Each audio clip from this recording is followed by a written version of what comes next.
443-480-2803. We'll be getting into our content in just a moment and looking forward to you joining us right here live at Praise 106 Studios. Tell somebody it's time for Spirit in Mind. Dr. Shepard is going to share some other ways that we can stay connected just before we get to our content for today. And absolutely, we do stay connected here. And Bishop, it is amazing each week. And even last night at an event, I was hearing from people who saying we are watching Spirit of Mind and say, Yeah. Dr. Shepard, we're watching you, and I love it. Yeah. I tell them, watch on. Bishop said, come on, watch on. And bring some people to watch. We have plenty to say. And I'm thankful for this platform for Spirit of Mind.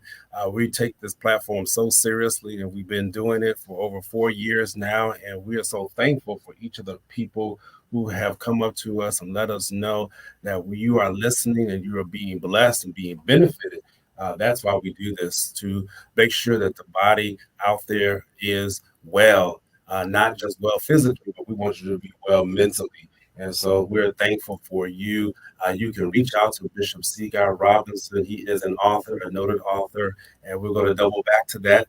But he's also a pastor and professor at 2 universities. Wow. I always get amazed when I say that. And so we're thankful for the gift of Bishop Seaguy Robinson.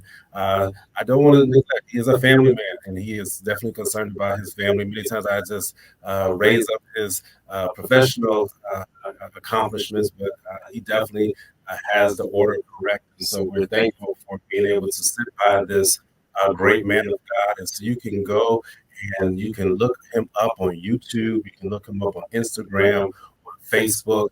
He's on all those platforms. He's streaming live actually right now. So if you go there, you can tune into the radio and also watch him in person as we go forth. And so please know that CGR Ministries is where you can find him, or you can find him Sundays and or other service times, 2100 West Baltimore Street, as he is a pastor of the Tabernacle of the Lord Church. And so we're so thankful for the gift of Bishop C.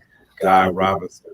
Then you can find me. You can find me on my different platforms, Jonathan Shepard. You can go there and you can follow me. You can go to my website, and my admin team will greatly service you if you're in need of direct care services. So many people are in need of direct care services for various reasons.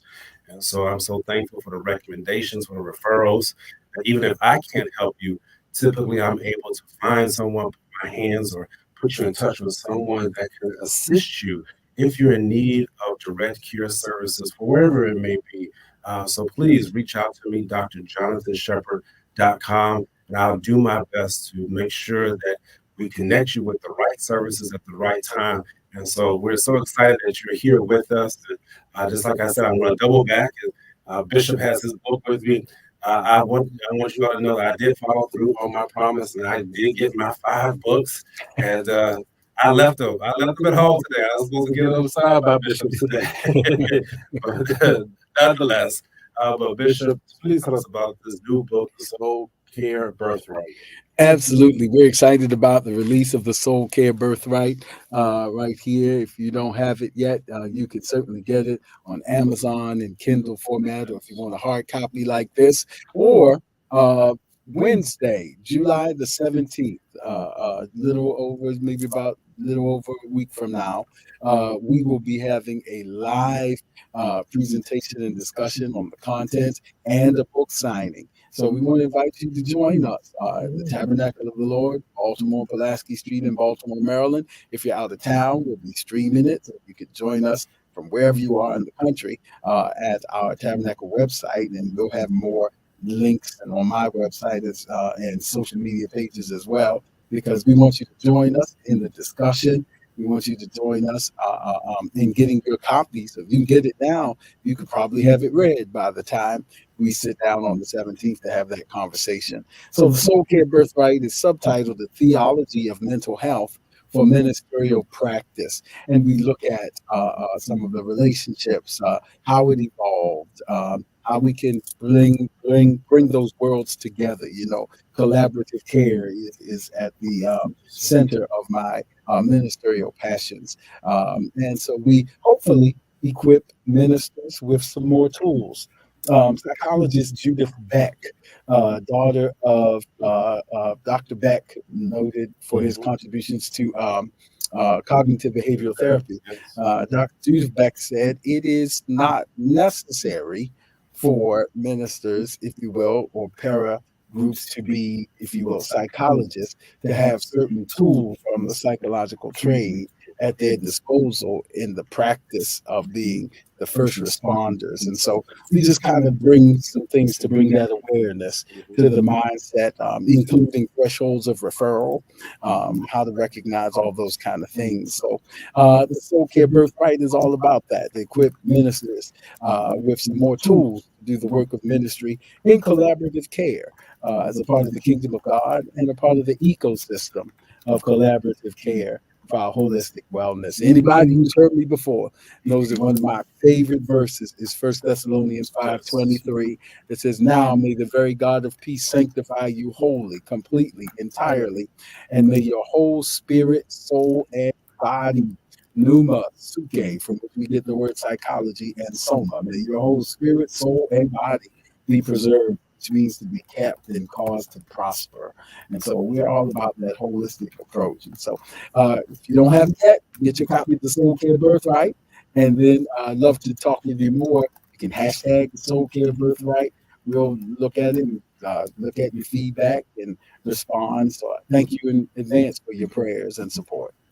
Oh man, Bishop, this is awesome. So if you're watching and streaming, I literally was on my phone because I had to put it into my calendar. I don't want to miss that date. That's I want to make sure. I want to make sure that I am there. I want you to be there. That's why I have my phone out, because if it gets in my phone, that means that it's going to take place. Anybody out there understand? You got to make sure you have that calendar, that personal calendar. And so we all just put it out there. I put the address on here. Start at 7 o'clock. Yes. All right. 7 o'clock p.m. That's Wednesday, July the 17th. We normally don't announce dates like that because we want to make sure that we don't date ourselves, but we're dating ourselves for this one. So we want to make sure that we have a tremendous outpour. I will be there in the house, God willing, and I hope that you will be there. We want to support Bishop with this. And I don't want to have to wait till 17th to get all 5 copies. Bishop. I don't want to wait to have to do that. We'll see each other. But everybody else, come on to the 17th. I look forward to seeing you. Yes, sir. Yes, sir. So we're thankful for this, and we want to get into our discussion today. Yes. We've been talking about transitions and dealing with transitions, and then dealing with the feelings of loss and grief, processing that can come with transitions, even in positive transitions. There can be what is sometimes colloquially called happy, sad events, like graduations, commencements. On one hand, we know we're going to another level, but we also know that we're leaving a familiar setting. And so these things are common to our experience. We've been talking about transition, the developmental transitions in the life cycle. As we move through various ages and stages of life, toddler and pre-adolescent, adolescent, and all that, and different stages of our growth and development. We are constantly evolving, emerging, becoming, and which means we're constantly also going through transitions on the job, in our whole spirit, soul, and body, relationships. And we've been talking about how these things progress and how to adjust sometimes to the new season and the new place that we're in.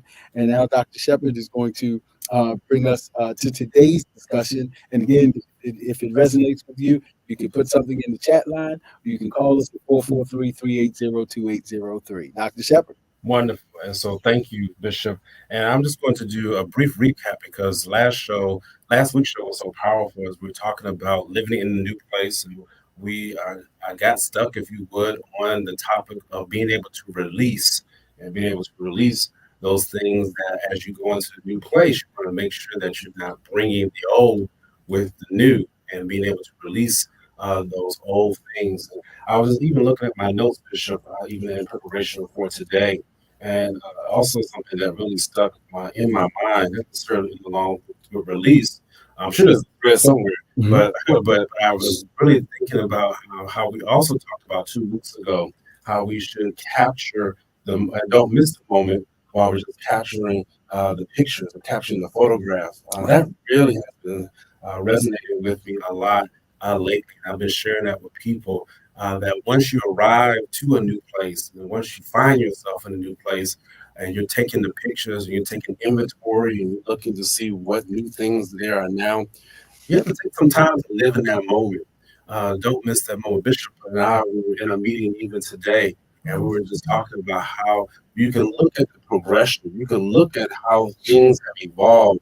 You can look at how things now, as you just mentioned, regarding graduations, regarding the new accomplishments. And we are in that season of graduations. And again, happy graduation to all those who finished this year in June or in May of 2024. But we know that this can be a scary time. We know that this can be a new time for you. I know there are people who are preparing to go into college, and this may be your first year of college. You may be going into that grad school. You may be going into a whole different arena. I know for physicians, July 1st, that was your first day for being in residency for medical schools. Well, typically medical schools on August, but definitely in residency, becoming a new physician, a new contract, you find yourself with new responsibilities. You find yourself with the newness of being in an environment, and it can be quite scary. But we don't want you to miss the moment. We don't want you to miss the moment, Absolutely. Bishop. I don't know if you want to elaborate on that, but I tell you that really resonated with me. And as I thought about that and not missing a moment, it allowed for me to be able to even detox them, be able to let go of some of those old things, be able to release that.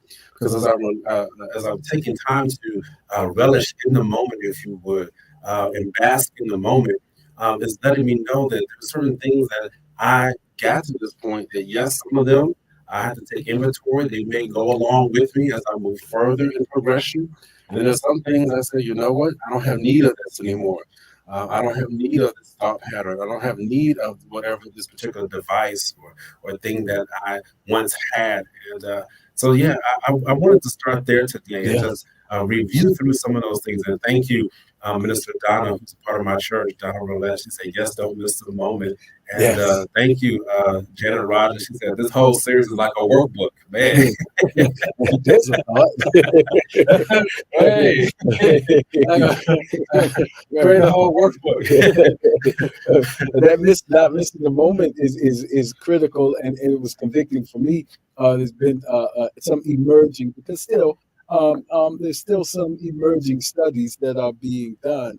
And of course, social media age and having all these technological advances at our disposal, like right in our hand, certainly has its blessings, benefits, and assets. But more and more data is suggesting that it be considered to be like a tool that should be used wisely and responsibly, and not mindlessly, both in terms of developing or arresting social development, social intelligence, the ability to hold conversations with others live and in person. Dr. Vivek Murthy, the parent Surgeon General, has expressed his concerns about these technological advances and the epidemic of loneliness, to use his exact phrase. And so one of the other things that is being considered is, having cameras at our disposal. We can catch little milliseconds, but spend so much time while we're trying to get positioned just right and get the lighting just right and move around the person that is in front of us, or the the obstacle that's in our view. And while we're doing that, we're losing other ways that memory is stored. The sense of the outdoors and the sounds that are going on. So we captured a picture, but we're losing memory of the moment. So it may be, if that's an option, a consideration to see if at some of our real life landmark events, if we want to either hire a photographer, if that's a viable option, or designate someone to be the designated photographer for us, if you will, who may be perhaps willing to volunteer or outside of our association, just so we can really immerse ourselves in the moment. Because Not all memory is retained visually, but it is retained by sense and sound and all of our senses at work. And so, just being in that moment is just so critical to appreciate all the things that are happening as we're transitioning, even in enjoying the journey. Yes. Yeah, yeah. So that's what that's about. And as you were speaking, Bishop, I was thinking about how the brain works. And you just mentioned how we should be utilizing multiple senses in order to be able to retain memory. And I think about how you are preparing for an exam, or you're preparing for a presentation, or even while you're listening, you may be the student or the pupil, and you're listening to the teacher. And it's not just one thing just to listen to what the person is saying, but you want to be able to visualize it, even sensory, as far as smell. That's even a powerful way in which you can retain memory. And Yes. I appreciate what you're saying, Bishop, as you're saying that, because and I'll go back to what we were saying is, when you're studying for something, you're reading something, we don't want you to get the cliff notes. We want you to read the whole book. My God, I hope there's no cliff notes for the Soul Care Birthright. You, you got to read the whole book. There there are no cliff notes. And hey, I'll be honest with you, Bishop. There were some times when I was at medical school, and Lord Jesus, thank God I done came out successfully. But there were some times when I had to go and read the cliff notes, and so there were certain times where I didn't have the time to read the book because of the demand that was on me, the practical exercises that I had to do. Sometimes I had to be at the hospital at 6 a.m., Mhm. had to be there at 6 a.m. So that means I couldn't wake up at 6, had to be there at 6, and then I didn't leave until 7 p.m. And as you can imagine, the physical body is tired. But what I learned through that lesson is that sometimes I had to just stop some other stuff that was going on, and even had to stop some of the practical exercises and say, if I don't take time to not just skip through some of the what I thought were not the not important parts, and really sit down and digest the material. This really is an important point for you all too, as we are coming in to making sure that we are at this halfway. Well, we're at the halfway point now, and as you're taking some time and looking back, take some time back and look at where you are now from where you were January 1st of 2024. I know if you're like me, this has been a difficult year, and it's a little bit of a scary situation for some of us. And I look back, even in January, I look back and say, God, how did you help me through the situation? But let me tell you, it's important to take that time and just don't skip through and do the Cliff Notes section. Take some time to sit back, relax, digest what those things that you have been through. Once you've arrived in that new season, take some time and to make sure that you are capturing all of those significant moments. And then as you're preparing for the next moment, just don't, I know I need to build this for the house. And, let me figure Yes. out how I can Yes. just, get the real, the cheap way to, to do it, as opposed to reading the whole plan or whole blueprint for that. Yeah, I feel that. Thank you, Bishop. Absolutely. It's how the brain works, and it's how the spirit works as well. It's the spirit and mind that Mm, actually being in the moment are actually times when we can receive spiritual revelation. mm, mm, Sometimes theologically referred to as natural revelation, referring to Romans, where Paul said, by the visible things of nature are the invisible principles of God clearly seen. And so sometimes God will, if we can be in that moment, look at the scriptures, it says, like, consider the lilies, mm, yeah, consider the ants, mhm. uh, look at the sparrow. So it's saying you could be in that moment and pay attention. God can speak through those ways. In the Celtic tradition of Christianity, they were referred to as thin places.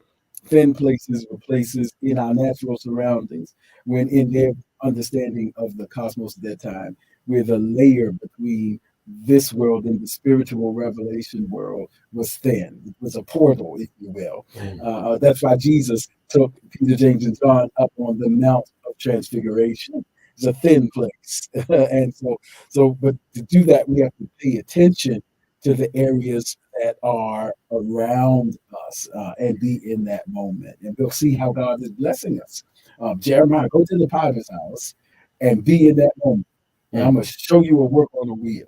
But you got to be in that moment, if you will. They didn't have cameras, but for us, that means it can't be more obsessed, if you will, with taking pictures than we are of living in that moment. Wow. Because it's possible to have, as the studies are showing, photographs of the event, but no memory. Wow. like in our spirits, in all the ways that God wants to speak to us, Yeah. audibly, manually, all the five senses at work. Wow. And that's why we have to be careful, even when we sit in services and we sit in services where people are taking pictures, and we want to see who can get the quickest to go viral. Everybody is there going live with various different feeds, and I love it. I'm not downing it, Right. but are you doing that and end up missing a move of healing, a move of deliverance that you could possibly be engaged in? It's hard to be trying to film something and yet be immersed into the whole atmosphere of all that's happening. Yes. It really is. And so I've watched that. And I know we're talking about church services, but you could be in another particular situation. I've been in symposiums, I've been in presentations, I've been in seminars where if my mind was not focused in on what I was doing or what was being said to me at the time, I'll end up missing some wonderful information because I'm not all there. I'm not all focused. Absolutely. Or my child's graduation. Ooh. Or birthday party. So I was at the event, but then when I look back in retrospect and say, where'd the years go? Wow. It can be, not necessarily always, but it can be indicative of some of the moments that we were present but not present. And Pastor Robert Spry on one of our streaming networks asked a powerful question. Yes, we are kind of talking about mindfulness, not in a new agey sense, but in the sense of being in this moment, appreciating the things that are going on right now. You shared before that sometimes ruminating over the past can be associated with a sense of helplessness that sends us to a not so healthy, if you depressive kind of state. But being preoccupied with what's happening next is the very idea of can trigger some anxious feelings. And so being mindful in this very moment of what's going on and how the Lord is blessing us can sometimes help us to internalize all this. Having said all that, in our last 2 minutes or so, I count not myself to have apprehended. we are all working through this thing together, but it is that piece of being mindful. Thank you, Pastor Spry, for bringing that to the conversation. And absolutely, we want you to know that we have not veered off of any off of our destination for where we are, because we've been talking about how we heal and how we strengthen our mind. We want to be very clear about this. This is how we heal and how we strengthen our mind. We want to make sure that as you are being healed in the various areas where you need to be healed, that your mind is also being strengthened. It's hard to do that while you're still snapping the pictures and while you still take some time. If you're going to heal properly, you must take the time to capture the moment and sit there and don't miss those moments. And so I'm so thankful that we're able to flow as we do. But I want those people out there, because there's been people listening every single week. We have not strayed away. We're helping you to make sure that you're healing in this time, that you're strengthening your mind. And we'll get back to some of those principles as we discussed even last week. But I want people to know we're right on track because we understand that this time and place for us right now is so important, so crucial, and we don't want to miss anything that God has for us. And we want to make sure that you're growing physically as well as mentally. Absolutely. So thank you for joining us. If this has been a blessing to you, please share it with someone else. Let someone else know that we're here by the grace of God on Saturdays live at Praise 106 and streaming on our various platforms. By the grace of God, we look forward to seeing you next time right here on Spirit in Mind.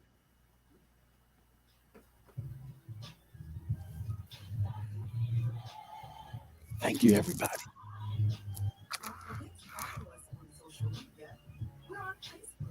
We still have another minute. I only had one commercial. You could have moved a minute or two.